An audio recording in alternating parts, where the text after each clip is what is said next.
Boleh ya? Mari kita berikan senyum kita yang paling indah, paling ganteng, paling cantik kepada sebelah kiri kita, sebelah kanan kita. Senyum yang lebar, senyum yang lebar, Bapak Ibu yang terkasih. Iya, luar biasa. Begitu kita senyum, hati kita penuh dengan sukacita. Betul? Nah, tema yang diminta saya memberikan pada siang hari ini yaitu judulnya Tuhan sumber sukacitaku. Amin Bapak Ibu. Tuhan dia sumber sukacita kita ya. Betul ya. Nah ini nama saya Nike, nama KTP Laksmi Budi Lestari. Jadi tapi lebih aksesnya Nike. Saya dari Paroki Maria Bunda Segala Bangsa Kota Wisata. Saya sebetulnya lebih aktif di WKRI. Saya ketua cabang WKRI di Paroki Kota Wisata. Anggota WKRI di Kota Wisata cukup banyak, 400 lebih ibu di Kota Wisata. Tetapi saya juga anggota tim spiritualitas Keuskupan Bogor. Apa itu tim spiritualitas? Yaitu Bapak Uskup menghendaki di Keuskupan Bogor ini ada satu tim spiritualitas. Maksudnya kalau kita memiliki memiliki jabatan, misalnya ketua Dewan Paroki atau ketua lingkungan, kita menjalankan jabatan kita itu bukan sekedar aku ketua ini kita bukan, tapi maksudnya Pak Prosto ada spiritnya, ada Roh Kudusnya yang membuat kita mau melayani di gereja ini. Jadi adanya tim spiritualitas Keuskupan Bogor.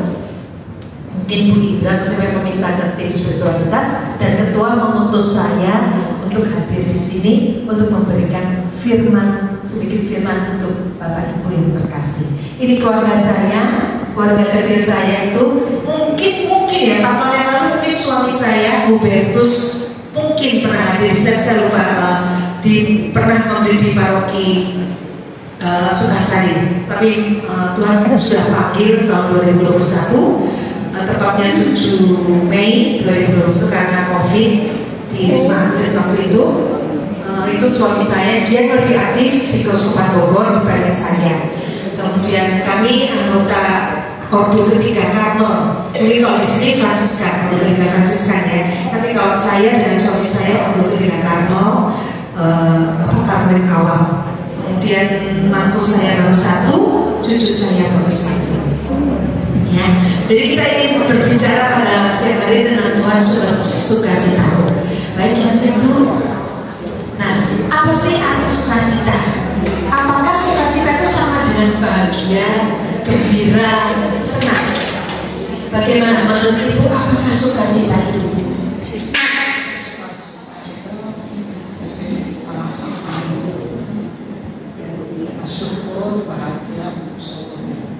Baik, bersyukur, bahagia itu seluruhnya ya. Boleh Bu. Kalau menurut Ibu apa itu sukacita? Perasaan damai, senang, sangat dikasihi oleh Tuhan dan juga mengasihi Tuhan dengan jauh. Luar biasa luar sen di komunitas ini ya, warga senior ini luar biasa. Sungguh-sungguh mendalam. Ada kata suka itu bahagia, gila, begitu aja. Tapi tidak, tante-tante ini menjawabnya dengan penuh dari dalam hati bahwa sukacita itu ada rasa damai, ada bahagia secara keseluruhan ya Bu ya. Jadi bukan sekedar senang, bukan sekedar gembira. Next Bu.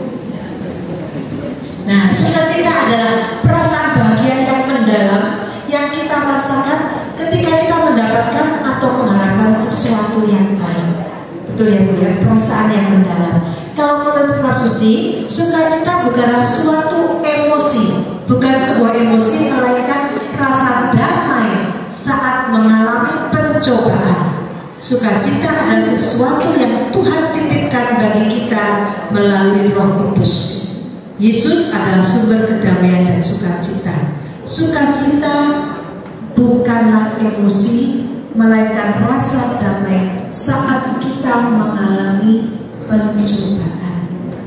Bapak Ibu yang terkasih, saya boleh tanya lagi, siapakah di sini yang tidak pernah mengalami pencobaan dalam hidup? Tidak ada ya Bu? Tidak ada ya. Tapi di sini dikatakan sukacita adalah perasaan damai pada saat kita mengalami pencobaan. bisa nggak ya? Tante, maaf ya, saat mengalami pencobaan, saat mengalami sedih, apakah tante bisa merasakan damai? Bisa ya? Oh, bisa, luar biasa. Biasa, ibu apa? Misalnya saat mengalami suatu dalam hidup ibu mungkin pernah mengalami kesedihan apa? Apakah juga bisa merasakan damai? Doa pada Tuhan. Pada saat kejadian, apakah ibu bisa merasakan damai? Rasakan. Puji Tuhan, luar biasa. Tepuk tangan dong saudara-saudara kita ya. Saya merasa bersyukur sekali semua anugerah Tuhan bahwa saya siang hari ini boleh hadir di tempat ini ya. Saya bilang sama ketua saya, kenapa harus saya yang ada di sini? Gantian Bu, tugasnya gantian. Tapi saya merasakan anugerah yang luar biasa karena senior saya ini memiliki suatu iman yang luar biasa.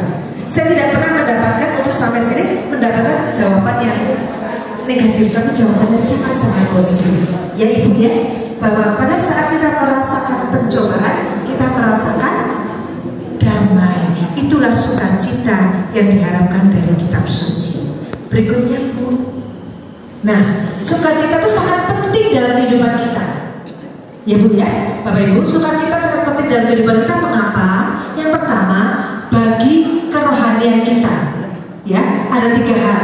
Yang pertama bagi kerohanian kita, yaitu kepuasan yang mendorong kita untuk menunjukkan kasih kepada orang lain. Kalau kita, rohani kita mengalami sukacita, mengalami damai, mengalami bahagia yang mendalam, kita bisa berbagi, kita bisa menunjukkan kasih kepada orang lain. Perhatikan kalau mungkin ada teman kita yang orang Jawa bilang kemerungsung. Jadi hidupnya itu kemerungsung, tidak ada damai, tidak ada sukacita. Kita bertemu saja dengan tante, ini tante senyum, usia 80 tahun. Tapi kalau hidupnya tante kemerungsung, ketemu saya tidak cemberut, nggak akan mau nyapa, nggak akan mau negur saya dulu, karena hidupnya sudah kemerungsung. Ini mukanya udah carut-marut, maksudnya tidak ada senyum di wajah kita. Karena apa? Karena tidak ada sukacita dalam hati kita. Itu gunanya kerohanian, ya. Kalau bagi kehidupan sosial, sukacita itu dapat menularkan hal positif kepada orang lain. Sukacita bukan untuk diri kita. Kalau kita mengalami sukacita, anak-anak kita, mantu kita, cucu kita juga merasakan sukacita. Kalau oma-opa marah-marah terus, uring-uringan di rumah, apa cucunya mau mendekat? Takut. Saya nggak mau dekat sama cucu saya. Kenapa saya nggak mau dekat sama oma saya? Oma saya uring-uringan terus, marah-marah terus, ya kan? Nah ini, jadi bagi sosial ini perlu sekali bahwa sukacita itu sungguh-sungguh dapat menularkan hal positif kepada orang lain. Berikutnya, bagi kesehatan, melenyapkan perasaan stres dalam pikiran kita yang sakit akan lebih cepat sembuh. Mungkin kalau Bapak Ibu masih suka lihat dari TikTok atau Instagram, ada satu dokter yang mengajarkan bahwa menyanyi itu dapat menyembuhkan atau mengurangi diabetes. Ya, betul ya dokter ya? Ya betul Ibu ya. Nah itu, jadi kalau kita banyak menyanyi, pasti kita hormon endokrin kalau nggak salah ya. Jadi membuat kita tidak stres, sehingga diabetes itu tidak timbul diabetes atau diabetesnya bisa berkurang. Jadi atau tertawa terpikir-pikir itu juga membuat kita lebih sukacita dan tidak stres, sehingga diabetes kita berkurang atau tidak. Saya juga sudah kena diabetes Bapak Ibu kasih. Tapi dengan apa yang dibilang dokter tadi, oh ya, saya harus sukacita. Saya harus tertawa terpikir-pikir, saya harus banyak bernyanyi. Puji Tuhan saya boleh menjadi anggota KUR untuk Bapak Paus besok.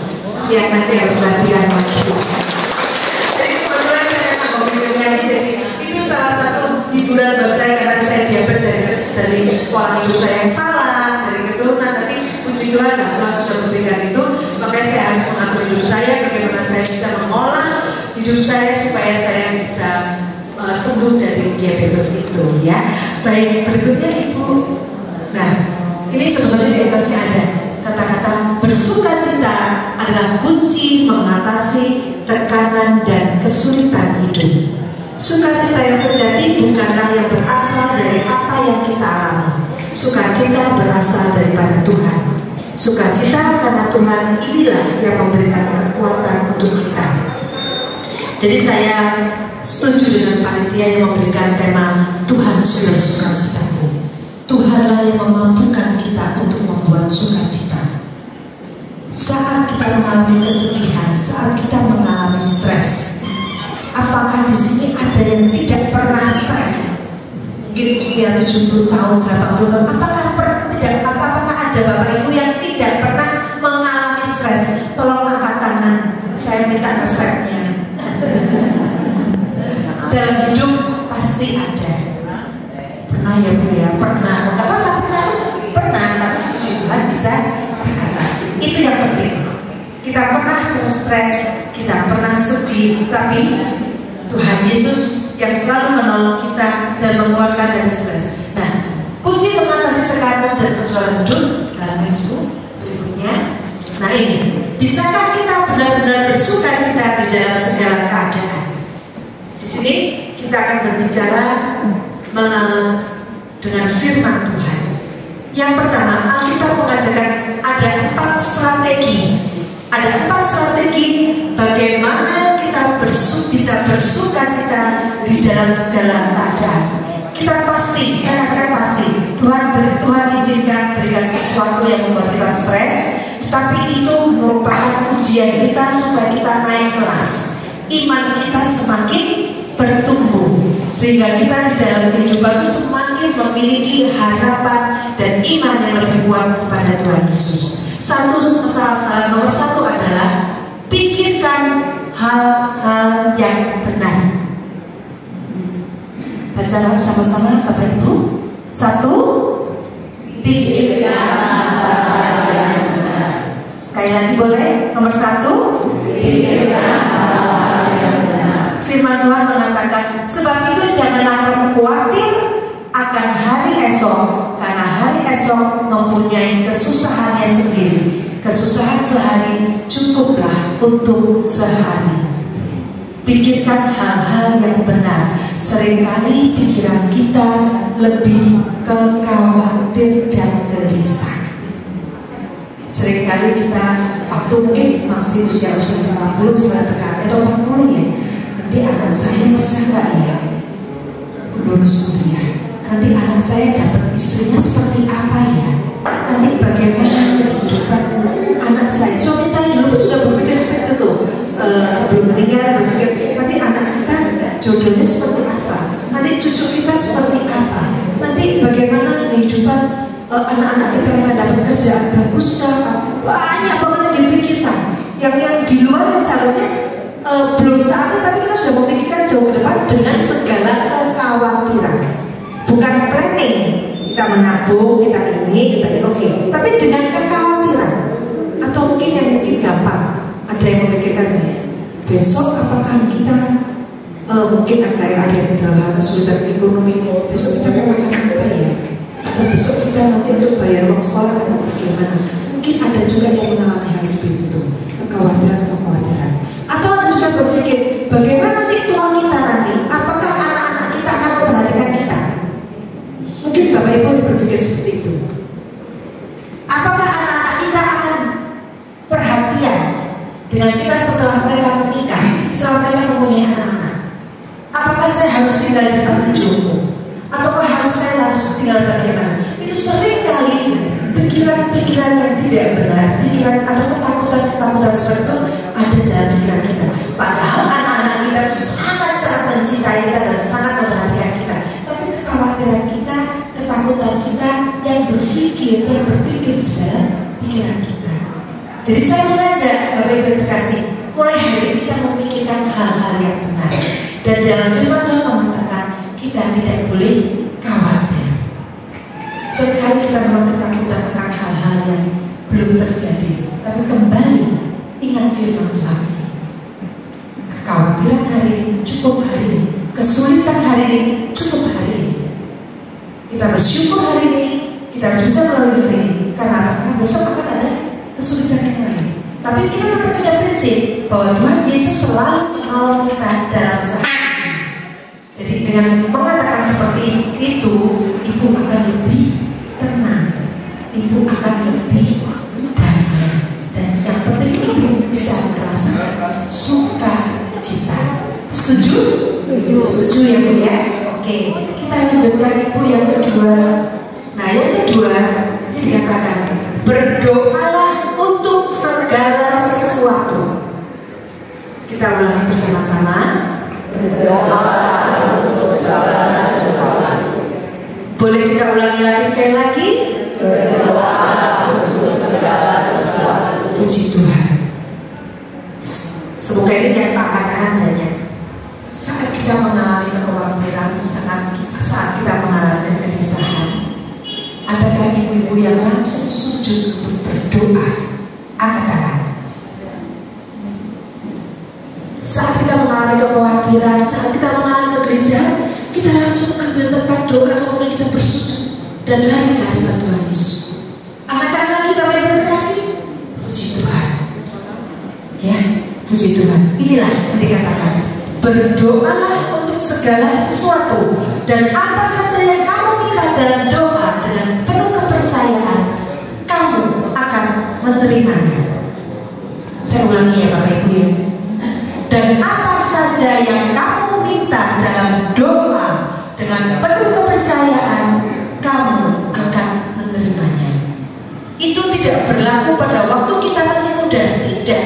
Itu berlaku dari dulu, sekarang, sampai selama-lamanya. Saat ini tugas kita mendoakan anak dan cucu kita. Bawa dalam doa. Pasti anak-anak kita memiliki satu perjuangan, pergumulan dalam karirnya, dalam hidupnya, dalam pekerjaannya, dalam rumah tangganya.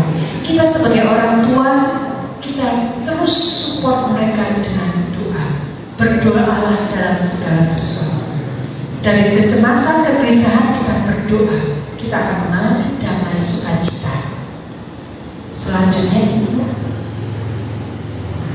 nah, yang ketiga, ucapkanlah syukur kepada Tuhan atas segala sesuatu. Khawatir, kemudian kita berdoa. Setelah itu kita mengucap syukur dalam segala sesuatu. Kita baca bersama-sama yang ketiga, Bapak Ibu. Ucapkanlah syukur kepada Tuhan atas segala sesuatu. Kita bersama-sama ulangi pelan-pelan. Ucapkanlah syukur kepada Tuhan atas segala sesuatu. Mudah atau sulit? Mudah diucapkan?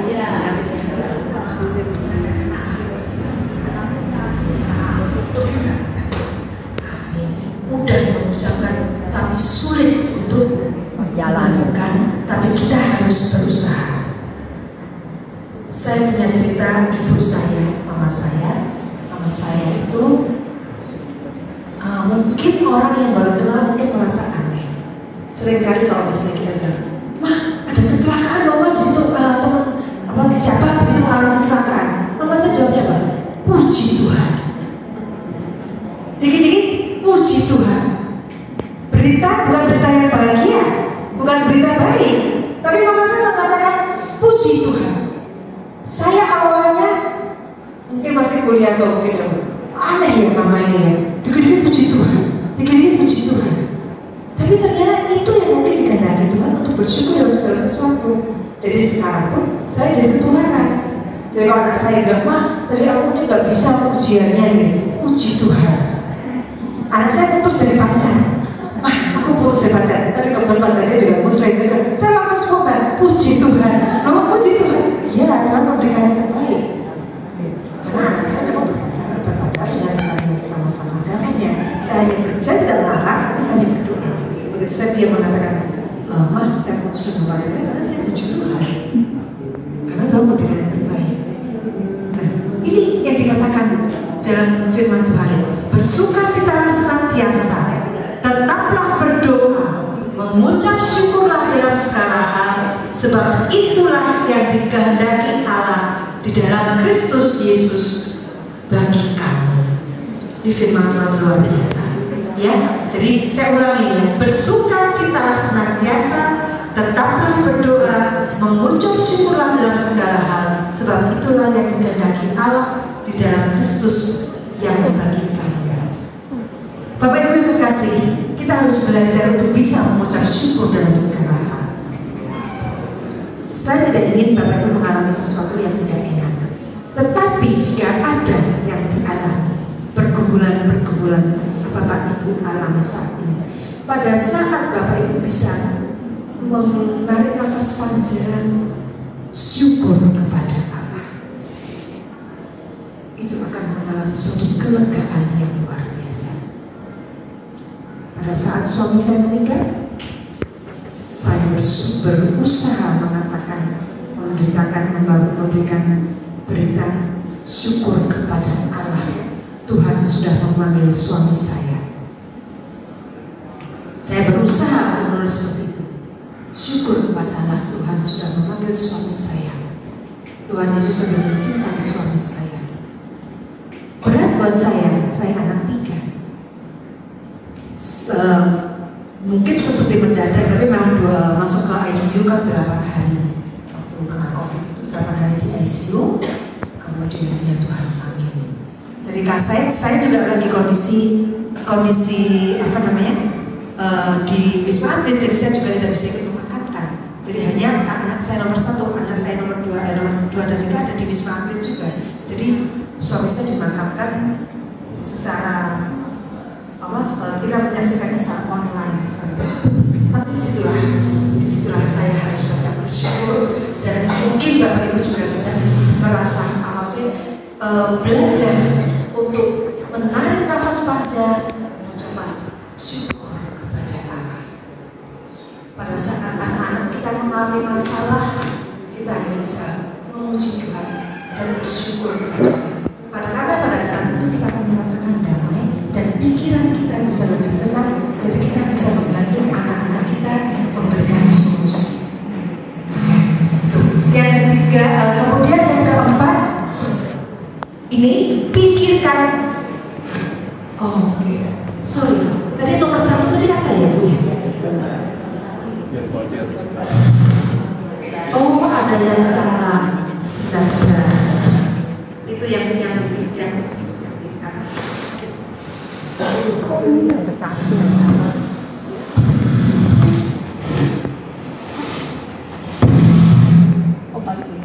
sorry. Yang nomor 1 tadi itu adalah jangan khawatir apapun juga. Nggak cocok sama itu ya, maaf. Yang nomor 1 itu yang tadi, jangan khawatir apapun juga. Nah, yang keempat betul, pikirkan hal-hal yang benar.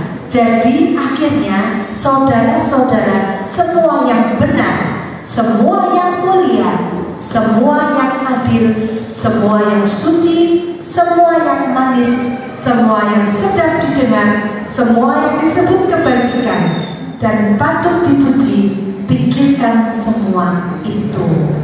Jadi ibu-ibu yang terkasih, bapak ibu yang terkasih, ingat, gosip, hoax, terus ngerumpi, itu udah dijauhkan dari kita semua. Ya, saya baca sekali lagi ya. Jadi akhirnya saudara-saudara, semua yang benar, semua yang mulia, semua yang adil, semua yang suci, semua yang manis, semua yang sedap didengar, semua yang disebut kebajikan dan patut dipuji, pikirkanlah semuanya itu. Ada yang tulis semua yang cerai, semua yang selingkuh, semua yang korupsi. Ada di situ? Nggak ada ya. Jadi semua yang mulia, semua yang adil, semua yang perlu kita pikirkan. Ya, jadi nomor 1 tadi adalah, kita ulangi yang nomor 1 aja, kita bicara janganlah khawatir tentang apapun juga.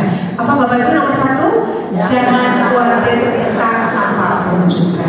Baik, next Ibu.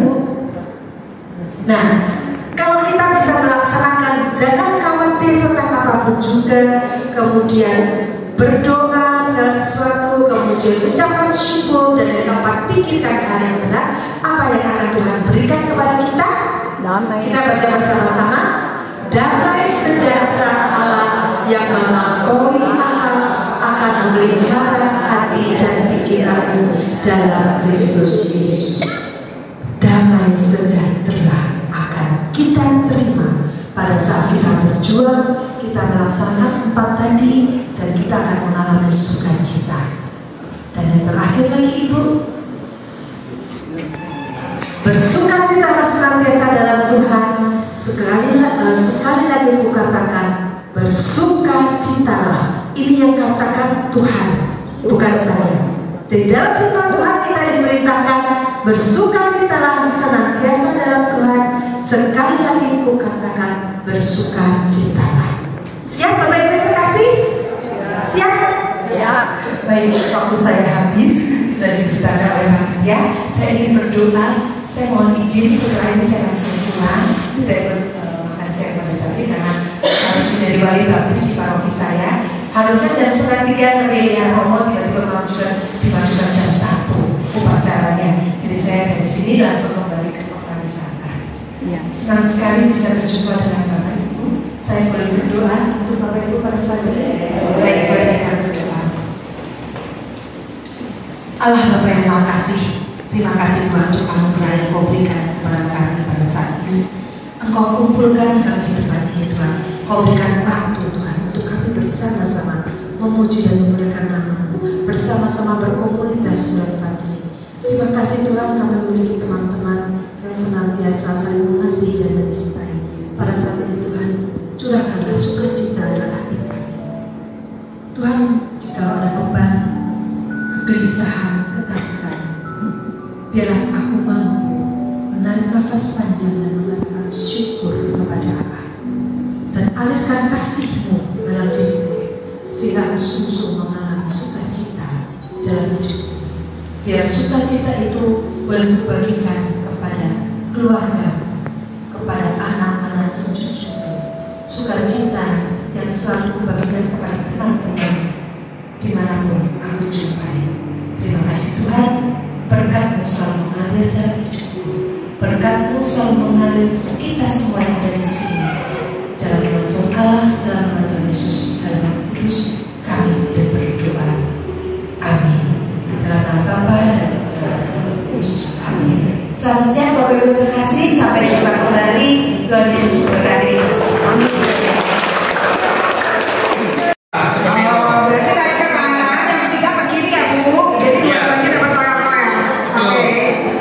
Yang keempat, kalau saya bilang 4, tepuk tangan. Tepuk tangan sudah kencang-kencangnya. Oke. Paham semuanya? Paham. Ada pertanyaan dulu kali ya. Jadi seperti contoh di depan sebelah sini, kalau saya bilang 1, kalau saya bilang 2, one semua. Oke. Bayang ya. Iya. Kalau saya bilang 3, sebelah kiri ya. Kalau saya bilang 4, tepuk tangan. Siap semuanya. Saya minta berdiri semuanya. Ayo Ibu Bapak berdiri. Harus berdiri semangat.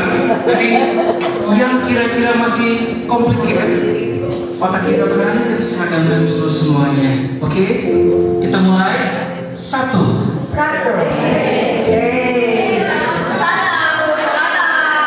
Enggak apa-apa. Saya bilang belum lagi ya. 1,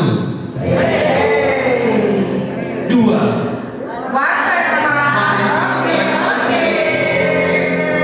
Sekarang 3.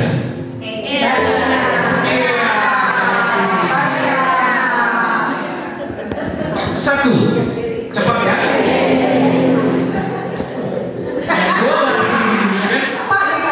2. 3.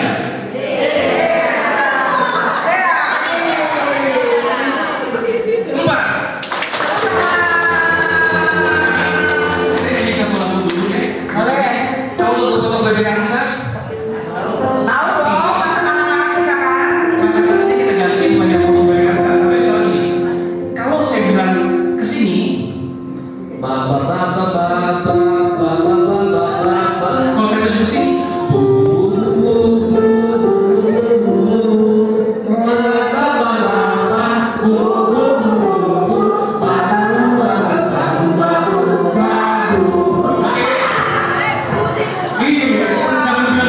babu ya. Kita lebih luas. Tadi udah belajar kata-kata sinkronis. Sekarang kita nyanyi ya. Kita uji coba dulu ya. Kita uji coba. Belum. Ikuti petunjuk saya. 1, 2, 3.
Jadi nanti kalau misalnya agak terlalu cepat ngomongnya, tolong dikasih tahu aja ya Om Tante gitu. Karena kecenderungannya ngomongnya agak cepat gitu. Baiklah, dimintain tolongnya mengenai menjaga kesehatan gigi dan mulut. Di sini Kakak terakhir kali ke dokter gigi. Ada yang rutin nggak per 6 bulan sekali? Kalau yang dalam waktu dekat sih wajar ya. Iya, ada yang rutin ya Tante? 6 bulan sekali ke dokter gigi. Ada. Oh ada, bagus Tante. Kalau saya sakit baru pergi. Berarti ya. Perkara itu seringnya sih kalau orang Indonesia ya, kalau nggak sakit nggak ke dokter gigi, padahal sebenarnya itu salah gitu. Padahal orang sering mindsetnya adalah saya malas ya ke dokter gigi karena satu ngantrinya lama, kedua nanti pasti bolak-balik gitu. Padahal sebenarnya enggak Tante gitu. Kalau misalnya kita merawat menjaga itu di maintain pokoknya per 6 bulan, jadi dari masalah kecil belum terlanjur menjadi lubang besar, itu sebenarnya satu kali datang kalau ada gigi lubang pasti akan langsung ditambal. Tapi kalau yang akan bolak-balik itu kalau misalnya udah kena terlancar, nanti ada segambarnya. Mudah-mudahan nanti mudah dipahami untuk penjelasannya. Ya kita mulai aja ya. Kesehatan gigi dan mulut itu apa sih?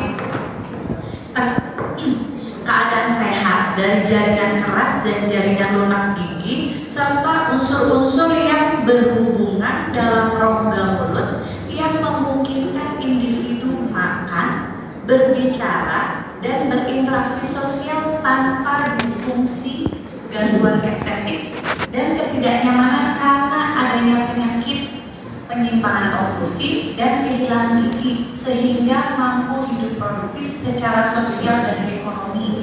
Jadi kalau misalnya giginya sehat pasti kan nggak sakit gigi. Kalau nggak sakit gigi itu kan pasti tidak akan mengganggu aktivitas pekerjaan kita ataupun kegiatan kita sehari-hari. Karena kalau sakit gigi seringnya sih pasien udah mulai-mulainya ya makan susah, terus tidur juga biasanya dia terganggu karena ada yang bisa sampai ke tidur, apalagi kalau anak-anak lagi kasihan lagi. Jadi makanya sebenarnya kesehatan gigi dan mulut itu selalu dilihat orang itu sebelah mata kalau nggak lagi sakit. Tapi kalau lagi sakit akan merasa ayo dong cabut aja, saya nggak bisa makan, nggak bisa tidur. Ya standar.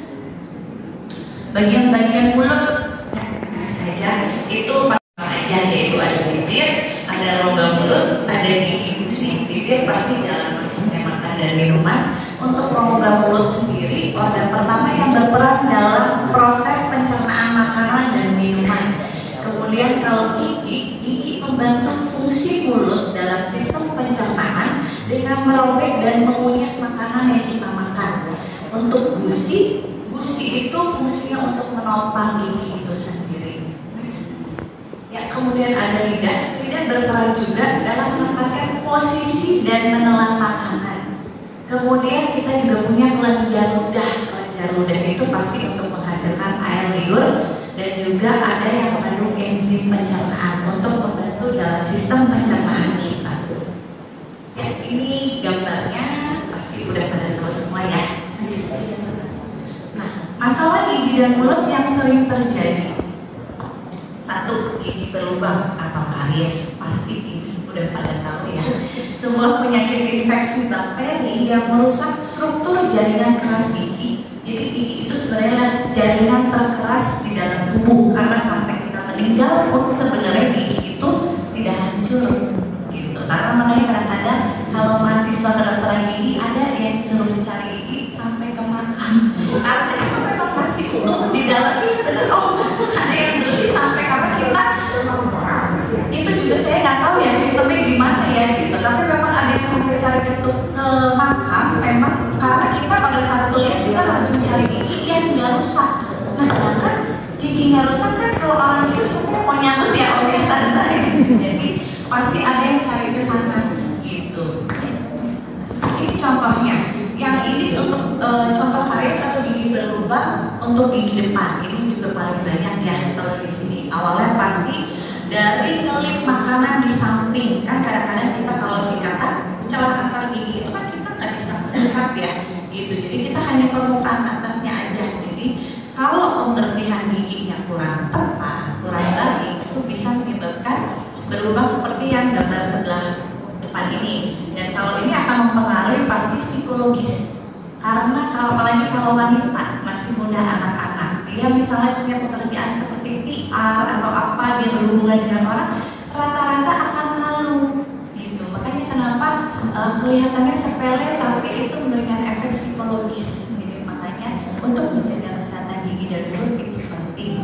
Kalau yang bawah itu contoh karies pada gigi geraham, ini paling banyak dan umum ditemui. Kalau itu seringnya karena pasti cara sikat giginya kurang tepat atau tidak rutin, karena ini kan letaknya gigi geraham di paling belakang dan biasa untuk mengunyah. Nah kadang-kadang sikat itu tidak sampai ke ujung, jadi makanya pemilihan jenis sikat gigi yang pas itu juga berpengaruh terhadap efektivitas dalam membersihkan gigi dan mulut. Kalau sikatnya terlalu besar, kadang-kadang pada saat kita nyikat belum sampai bulunya ke gigi paling belakang, ujungnya keras itu udah mentok ke tulang. Jadi karena udah mentok, ya jatuhnya sikatnya nggak kena ke gigi kan. Nah gigi yang bagian belakang itu sudah tidak kena. Next. Ya, ini perjalanan dari gigi berlubang. Yang nomor 1 dan nomor 2. Nomor 1 itu gigi berlubang masih pada lapisan emal. Jadi gigi itu strukturnya yang putih namanya lapisannya emal atau enamel. Yang kuning lapisannya dentin, dan yang warna pink di tengah itu ruang pulpa. Ruang pulpa terdiri dari pembuluh darah dan syaraf gigi. Kalau lubangnya masih kecil seperti nomor 1, baru di batas enamel, itu biasanya pasiennya tidak akan ada keluhan. Kalau kita tanya dia periksa ada keluhan, tidak ada, gigi saya tidak ada yang berlubang.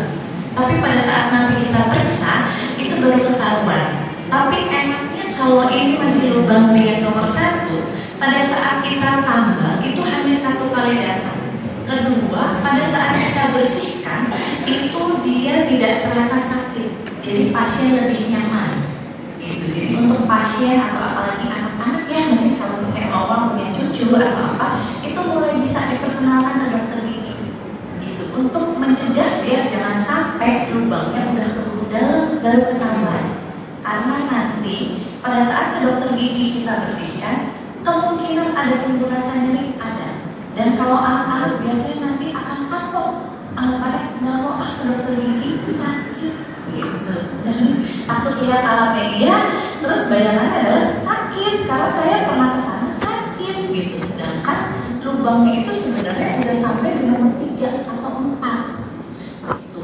Kalau yang pada nomor 2 itu baru sampai emal tapi sudah dalam mendekati dentin, dia belum kena dentin atau baru tipis, jadi biasanya itu juga tidak sakit gitu. Kalau yang nomor 1 bisa dibilang superficial lah ya. Kalau misalnya nomor 2 ya dia lebih dalam, cuman dia belum kena dentin. Yang nomor 3 kariesnya itu sudah mencapai dentin. Nah, dentin itu lebih sensitif karena bentuknya itu dia seperti berlubang dan itu dia terhubung dengan ruang syaraf. Makanya kalau sudah di nomor 3 lubangnya udah mendekati dentin, biasanya mulai ada keluhan. Keluhannya kalau memasukkan makanan kok sakit ya. Kalau saya habis makan coklat, rotinya atau pengen nempel kok saya sakit nyut-nyutan ya. Tapi setelah saya sikat, saya umur, hilang dong rasanya. Nah itu karena penyebabnya yang nempel di mendekati dentin itu hilang gitu. Tapi kariesnya tetap ada dan akan terus berjalan jika tidak dibersihkan gitu. Karena ARS ini bisa dilihat dulu lubangnya. Kalau misalnya memang emalnya tipis, itu lebih ke arah sensitif ya gitu. Nanti di belakang ada sih. Nah, kemudian kalau yang nomor 4 ini yang sering terjadi. Jadi ini kalau tadi Om datang kalau udah sakit gigi kan itu biasanya di nomor 4. Di nomor 4. Nah itu biasanya ada ruang syaraf. Keluhannya adalah gigi saya sakit dong. Saya lagi duduk aja sakit. Kenapa sakitnya cuma setiap malam aja? Kok lagi nggak ngapa-ngapain sakit? Nah itu biasanya udah kena ruang syaraf. Kalau udah kena ruang syaraf, itu perawatannya pasti tidak mungkin 1 kali kunjungan. Karena itu kan jaringannya itu di dalam situ kan tadi saya udah bilang ada syaraf dan pembuluh darah. Nah itu sudah terinfeksi. Jadi semuanya itu harus kita bersihkan dan kita lakukan biasanya namanya perawatan saluran akar atau biasanya orang bilang dengan endodontic treatment. Itu harus dibersihkan. Itulah yang beberapa kali kunjungan. Makanya kenapa orang seringnya ke dokter gigi beberapa kali kunjungan, karena datangnya pada saat sudah di yang nomor 4 gitu. Nah, penyebabnya dari mana sih? Nah, ada 1 dari plak gigi. Plak gigi itu apa? Plak gigi itu adalah lapisan tipis yang lengket terdiri dari mikroorganisme, sisa makanan dan kotoran. Nah, jadi kalau plak itu tidak dibersihkan, itu lama-lama dia akan berinteraksi dan menghasilkan asam. Nah, sedangkan asam kalau berinteraksi dengan gigi itu akan merusak lapisan emalnya. Gitu. Kemudian yang kedua, mulut kering. Mulut kering kenapa bisa menjadi penyebab, salah satu penyebab dari karies gigi? Karena air liur kita itu mempunyai beberapa fungsi. Fungsi yang pertama adalah dia membersihkan kotoran sisa makanan yang ada. Kedua, si air liur itu sendiri akan menetralisir keasaman yang tinggi di dalam rongga mulut sendiri. Jadi makanya karena tadi asam itu bisa merusak lapisan emal gigi. Jadi makanya kenapa fungsi air liur itu juga banyak gitu. Kemudian yang ketiga, sering mengkonsumsi makanan atau minuman manis. Kalau ini pasti ya, karena makanan manis yang bertemu dengan bakteri itu akan menghasilkan asam, dan si asam itulah yang akan merusak lapisan gigi. Kemudian yang keempat, lokasi gigi. Lokasi gigi juga menentukan seberapa kemungkinan untuk terjadinya karies. Karena kalau letak giginya sulit untuk dijangkau oleh alat pembersih gigi sikat, itu pasti tidak akan tersikat. Jadi pasti sisa makanan akan menumpuk di sana ya. Gitu. Jadi itu akan ada lagi bakteri, asam, dan akhirnya merusak lapisan terkeras gigi itu sendiri. Kemudian yang kelima, penyebabnya pasti tidak membersihkan gigi dengan baik. Misalnya sikat gigi buru-buru atau tidak melakukan sikat gigi rutin. Sikat gigi rutin itu yang bagus sehari berapa kali ya Bapak Ibu? 2 kali. Kapan waktunya? Kapan? Paginya kapan?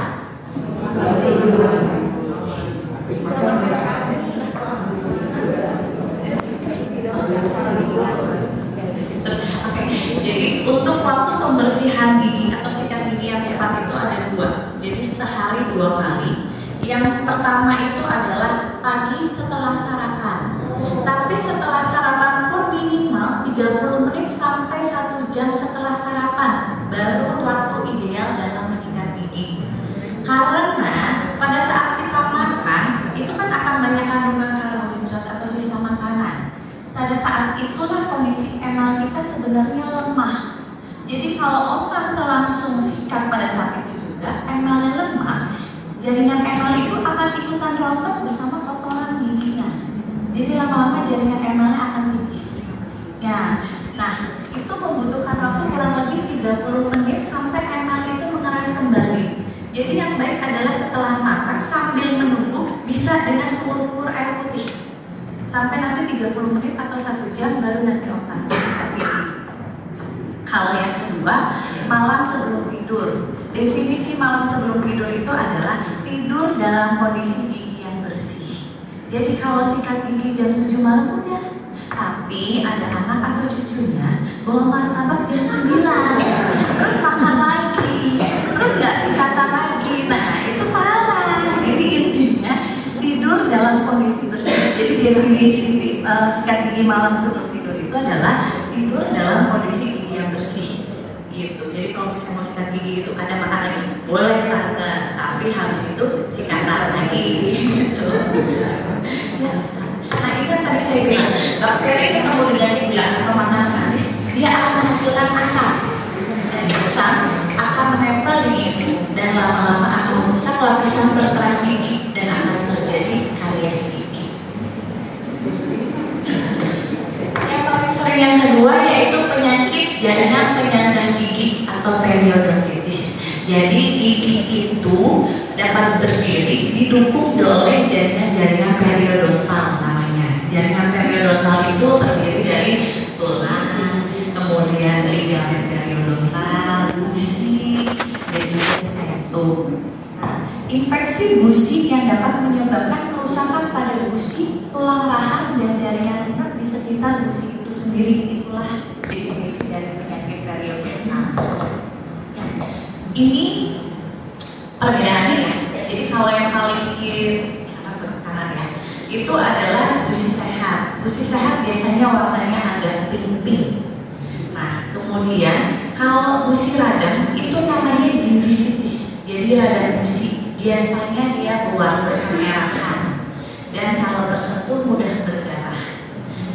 Kemudian kalau periodontitis itu gingivitis yang tidak diobati akan menjadi periodontitis. Jadi awalnya gusinya doang yang rusak, yang sakit. Kalau gusinya tidak diperbaiki, dibikin sehat, akan menyebabkan kerusakan selanjutnya, yaitu jaringan yang menyangga gigi itu sendiri, yaitu jaringan periodontalnya.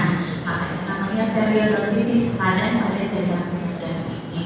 Itu sama, gusinya biasanya berwarna merah gelap, mudah berdarah, kesikat sedikit biasanya berdarah. Atau kalau yang parah biasa itu giginya udah mulai agak kelihatan panjang-panjang ya, karena gusinya mulai turun dan mulai ada kerusakan tulang, tapi belum terlalu parah. Yang parah itu advance periodontitis, itu biasanya giginya panjang-panjang. Suka melihat nggak kalau gigi orang tuh kayak panjang, kok panjang-panjang ya, udah sampai kelihatan dekat akarnya. Nah itu udah periodontitis karena tulangnya udah rusak. Kalau gigi normal kan biasanya ketutupan gusi, jadi tulang gigi itu sebenarnya kayak tanaman. Dia kan ketanamnya kalau tanaman di tanah. Nah kalau gigi itu ketanamnya di dalam tulang rahang. Nah tulangnya rusak, otomatis dia semakin kebuka dan gusinya turun. Makanya kenapa kalau lihat kok giginya panjang-panjang ya, kayak bolong-bolong. Nah yang parah lagi biasanya goyang. Karena tempat nancapnya dia hilang, berkurang, berarti kan retensi yang megang gigi itu kurang, makanya giginya goyang. Atau kadang-kadang ada yang suka bilang, kok gigi saya tiba-tiba copot sendiri ya dok, padahal nggak bolong nggak apa. Nah itu adalah penyebabnya karena udah terkena periodontitis. Ini contoh karang gigi atau orang sini sebutnya juga biasanya jigong. Maaf ya kalau gambarnya agak. Ini ya itu contoh karang gigi seperti itu. Bisa dari rokok, teh, makanan. Tapi kalau karang gigi itu sendiri sebenarnya kan dari sisa makanan. Plak yang mengeras tidak dibersihkan itu akhirnya menjadi kalkulus atau karang gigi. Jadi kalau misalnya mau dibersihin sendiri itu tidak bisa. Memang harus ke dokter gigi ya, karena dia keras. Ya, faktor penyebabnya apa sih kalau dari periodontitis sendiri? Pastinya sama ya, kebersihan mulut, gigi dan mulut yang tidak baik. Karena kalau pembersihan gigi dan mulut yang tidak tepat akan ada akumulasi plak. Akumulasi plak meningkat menjadi akumulasi menjadi karang gigi. Karang gigi itu isinya pasti bakteri dan sisa makanan, dan itu bakteri itu ya akan merusak jaringan penyangga giginya seperti itu. Terus kedua, mengalami radang gusi yang tidak ditangani dengan tepat. Ya, radang gusi tadi itu kan juga penyebabnya dari bakteri juga. Jadi kalau itu tidak diobati, dia pun akan merusak jaringan penyangga giginya sendiri. Kemudian pertambahan usia itu juga bisa menyebabkan, karena kadang-kadang ada dari beberapa penyakit bawaan yang bisa menyebabkan gigi itu mudah, tulang itu mudah turun, seperti diabetes. Dia lebih mudah terkena periodontitis karena pada orang diabetes itu kemampuan tubuhnya untuk melawan kuman itu turun, lebih rendah dibandingkan orang yang sehat. Gitu. Makanya untuk pembersihan karang gigi yang mempunyai faktor penyebab lainnya dianjurkan durasinya lebih cepat. Misalnya orang umur 6 bulan, kalau ada kecenderungan karangnya cepat, apalagi punya diabetes, mungkin bisa dari 3 bulan sekali untuk kontrol. Gitu. Kemudian yang keempat, pemasangan gigi palsu yang tidak tepat itu juga bisa menyebabkan periodontitis. Karena gigi palsu itu kalau tidak tepat, apalagi yang cepat, itu akan ada spek antara gigi dan gigi palsunya, dan itu akan menyebabkan makanan nyangkut. Makanan nyangkut kalau tidak membersihkannya dengan baik, balik lagi. Nah itu menyebabkan karang gigi, plak, dan itu adalah akumulasi bakteri. Ya, gejalanya tadi sudah ya, nyeri saat disentuh, gusi berwarna merah gelap, gusinya juga mudah berdarah. Penyusutan gusi atau gigi terlihat lebih panjang karena adanya penyusutan gusi. Kemudian giginya goyang, terus nyeri saat mengunyah ya karena kan jaringannya radang, jadi pada saat kita mengunyah kurang nyaman. Kemudian abses sendiri itu ini kalau yang udah parah sih biasanya ada nanah di antara gusi dan gigi, yaitu karena bakteri itu sendiri. Kemudian nafas berbau dan tidak sedap pasti ya, karena bakteri menimbulkan bau mulut yang kurang sedap. Jadi periodontitis kan memang udah akumulasi bakterinya cukup banyak, jadi bisa menyebabkan bau mulut juga. Cara menanganinya gimana? Satu, scaling itu pembersihan karang gigi. Nah itu salah satu cara mencegahnya, karena kita menghilangkan faktor penyebabnya. Jadi kalau karangnya dihilangkan, plaknya dihilangkan, itu kemungkinan untuk terjadinya periodontitis ataupun gingivitis itu kecil. Kemudian root planning itu sama dengan scaling, cuma scalingnya di area akar. Kalau orang periodontitis kan akarnya udah terekspos ya, karena udah mulai turun. Nah itu kita pembersihan karang giginya sampai ke dalam, karena memang tulangnya udah rusak. Jadi karangnya makin ke dalam juga posisinya. Kemudian pencabutan gigi itu untuk gigi yang memiliki tingkat kegoyangan udah parah atau udah infeksi, ya ada baiknya juga dicabut. Kemudian pemberian antibiotik gitu. Kalau infeksi berlebihan, kita untuk menyembuhkan infeksinya menggunakan antibiotik. Bau mulut juga termasuk permasalahan yang paling sering ditanyain ya di tempat praktek. Bau mulut sendiri, aroma nafas yang tidak sedap. Kondisi ini diakibatkan dari kesehatan gigi dan mulut yang tidak baik, yaitu lagi bakteri menyebabkan bau mulut. Kalau rongga mulut kita tidak bersih, penyebabnya banyak. Satu, bisa dari makanan yang berbau kuat seperti bawang putih, Kenapa bisa? Karena makanan ini kan dicerna dan diserap oleh organ pencernaan, dan sari-sari makanan itu akan terserap ke dalam pembuluh darah. Dan pada saat terserap ke pembuluh darah, aromanya akan keluar melalui nafas. Jadi kalau kita makan makanan yang terlalu berbau tajam, meskipun kita udah sikat gigi, meskipun udah kumur, biasanya aromanya tetap masih ada. Karena sisa-sisa sari-sari makanan yang ada di dalam tubuh kita masih ada. Jadi ini masih ada di dalam pembuluh darah kita. Biasanya baunya akan hilang setelah sisa-sisa sari makanan itu habis. Baru itu nanti tidak terlalu bau mulut ya. Itu kalau yang penyebabnya dari makanan. Kemudian yang kedua, kebersihan mulut yang tidak terjaga itu pasti, itu bakteri menyebabkan bau mulut ya, masih sama. Terus pola makan rendah karbohidrat atau diet ketogenik. Zaman sekarang banyak ya yang pada diet keto ya. Nah itu kenapa bisa menyebabkan bau mulut? Karena pada umumnya itu energi yang diberikan itu kan dipecahnya dari gula. Sedangkan kalau orang diet keto itu kan gulanya nggak ada. Nah akhirnya untuk sumber energinya itu menggunakan memecah lemak. Nah pada saat proses pembakaran lemak itu mengeluarkan bau asam sehingga menimbulkan bau mulut. Gitu. Kemudian untuk berikutnya infeksi pada rongga mulut pasti ya, gigi berudang, radang gusi, periodontitis dan sariawan itu bisa menyebabkan bau mulut karena kan kotoran numpuk di sana, bakteri lagi banyak di sana sehingga menimbulkan bau yang kurang sedap. Mulut kering sama karena yaitu air ludah kan fungsinya untuk membersihkan, self cleaning gigi kita, membersihkan sisa-sisa makanan. Nah, jadi kalau mulutnya kering, ya pastinya sisa makanan yang numpuk kemungkinan lebih besar. Jadi memungkinkan untuk bau mulut pun lebih besar.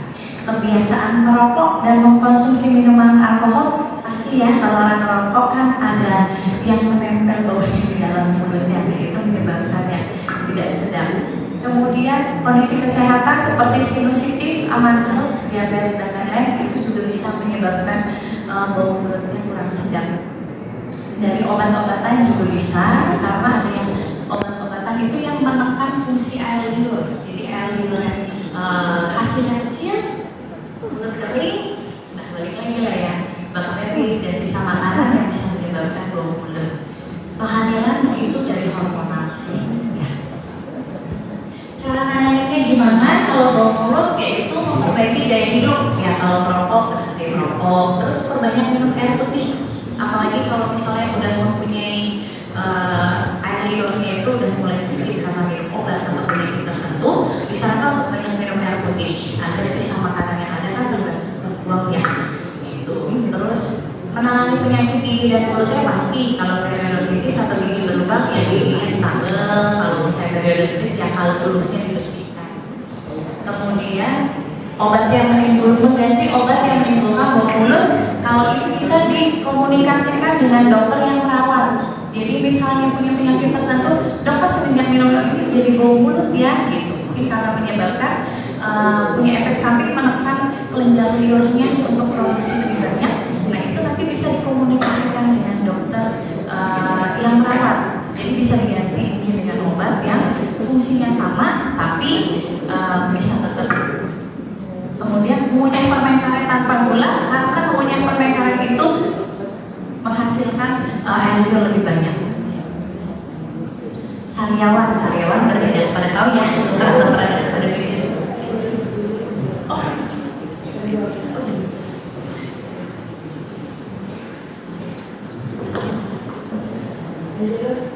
Oh, jam 12.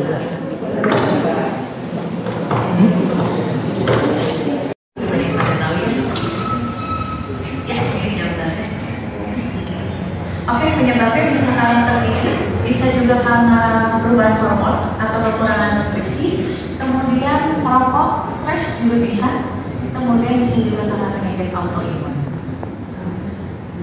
Abrasi gigi, ini kondisi gigi ketika lapisan atau enamelnya hilang karena terjadi gesekan antar gigi atau benda keras lainnya.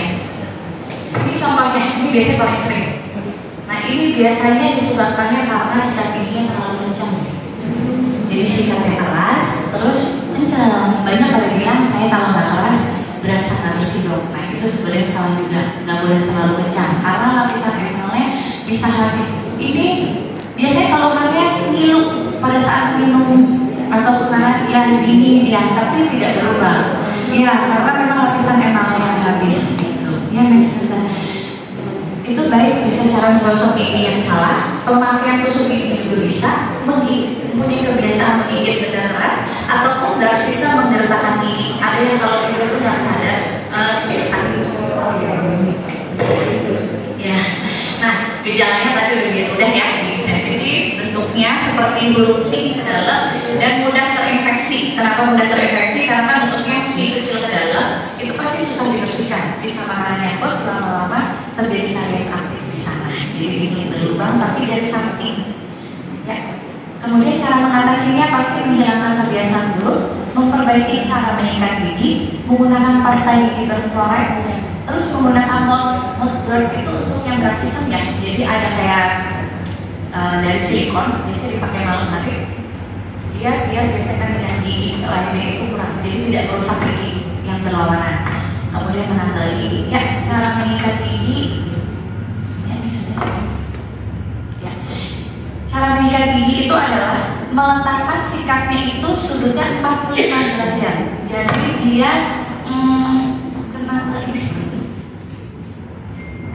Jadi kalau sikat gigi itu sikatnya itu mengenai perbatasan antara gusi dan gigi.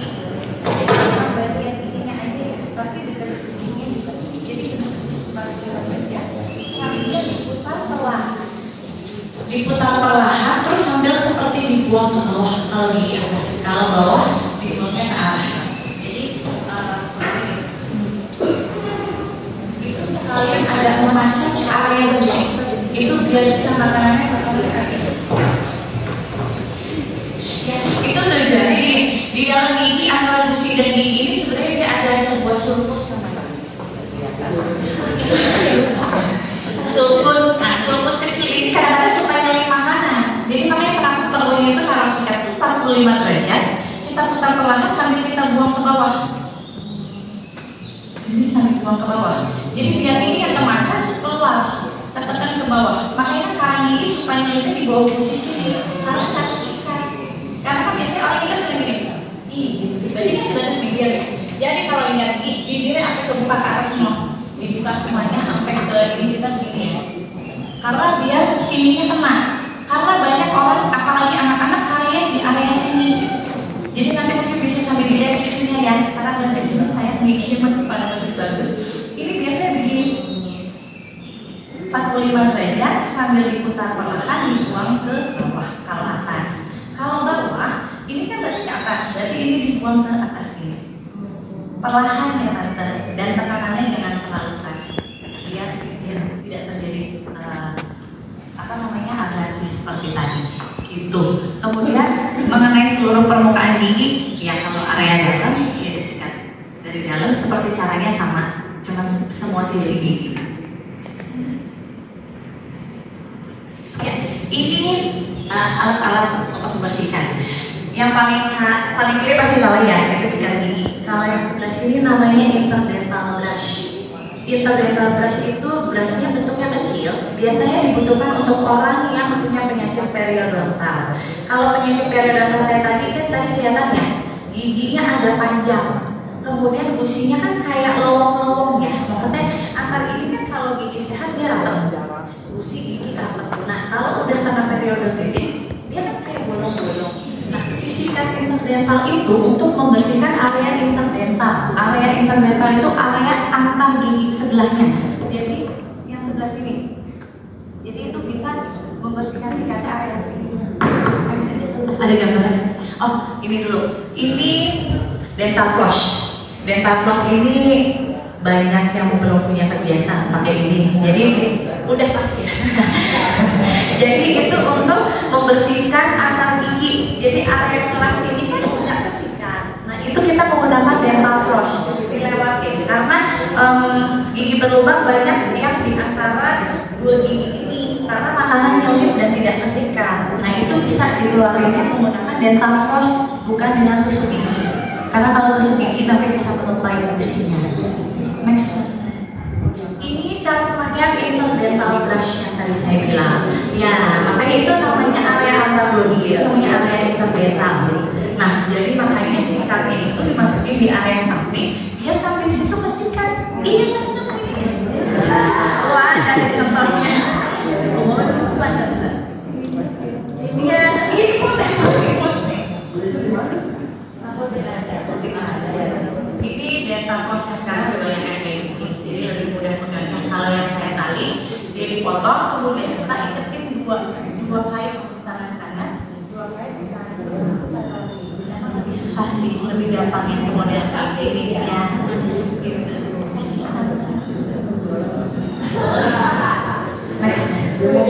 Nah, ini cara pakai gigi palsu. Siapa di sini yang pakai gigi palsu?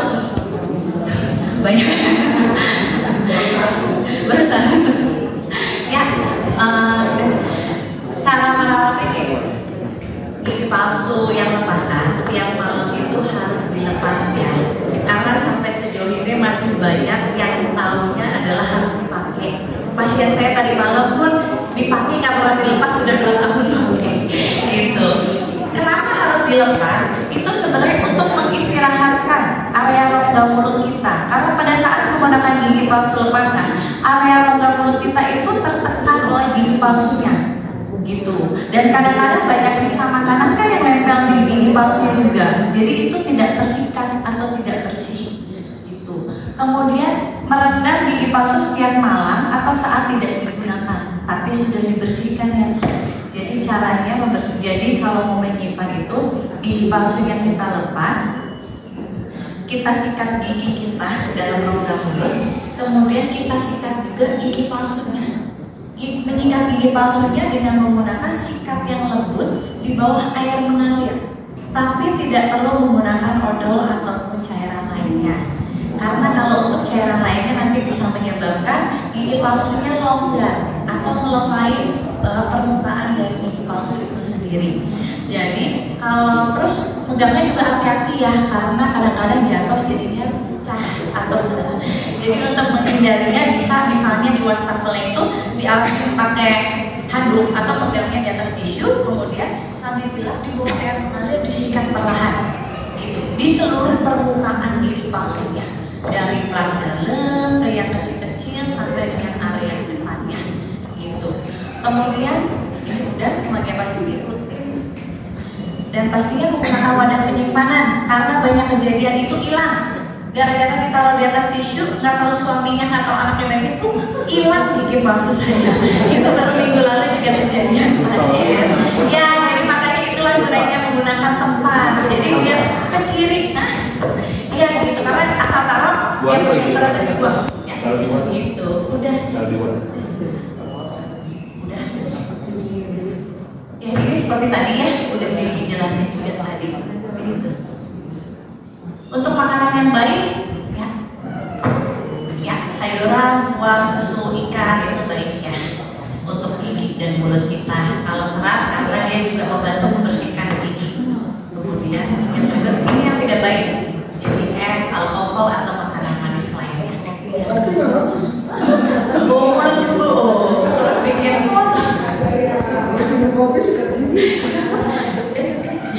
ya, terima kasih. Semoga informasi bermanfaat.